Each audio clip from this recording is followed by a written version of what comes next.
今年第10次，美军再次触碰我军底线。兰德智库主席警告，美军会输到脱裤子，理由全写在最新报告中，美军该好好看看了。敬请关注。据台防务部门最新报道，日前美军一艘驱逐舰由南向北航经海峡后，继续向北航行。据公开的记录显示，这是美军军舰今年第10次进行上述危险举动。随后，美国海军太平洋舰队发布消息证实，进行上述挑衅举动的是美军飞弹驱逐舰巴里号。资料显示，巴里号属于阿利伯克级驱逐舰，其母港在日本横须贺海军基地。另外，报道还补充到，美国军舰上一次通过海峡发生在8月31号。令人气愤的是，美军这样无视别国主权的无赖行径，竟被美军美化成对印度太平洋地区航行自由开放的承诺。对此，我军表示严厉警告。除警告外，我军近期也开始在沿海地区进行了兵力调整，军演活动也频繁起来。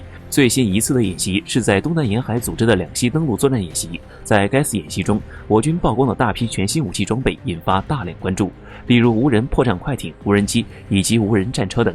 此前，在无人作战领域，美国一直是一家独大，经常有报道称美国 DAPAR 又推出了什么无人车辆，美国陆军又在测试什么无人车辆，但是关于我军在无人作战领域的相关探索的报道却很少。不过自这次以世界各国就必须刷新对我军无人作战的认知。遗憾的是，美军一次次触及解放军底线的挑衅行为，表明其认知失调，严重低估了解放军的战力。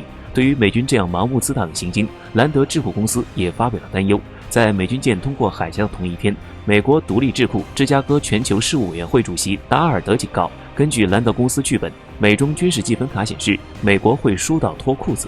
所谓的积分卡是一个以7年为间隔的时间系列的比较，而兰德公司的积分卡清楚地表明，在台海区域内，美国的军事优势正在逐渐消失。1996年9张卡中，美国有6张优势卡，2003年只剩下4张，到了2017年，美国优势只剩3张。而在这3张优势卡中，攻击解放军空军基地的能力以及应对解放军反水面作战能力优势，在台海局势中消失殆尽。让兰德更为忧心的是，兰德积分卡只到2017年，最近3年对美方更不利的比较并未纳入。如此看来，美军会输到脱裤子，绝不是危言耸听。这份最新报告，美军该好好看看了。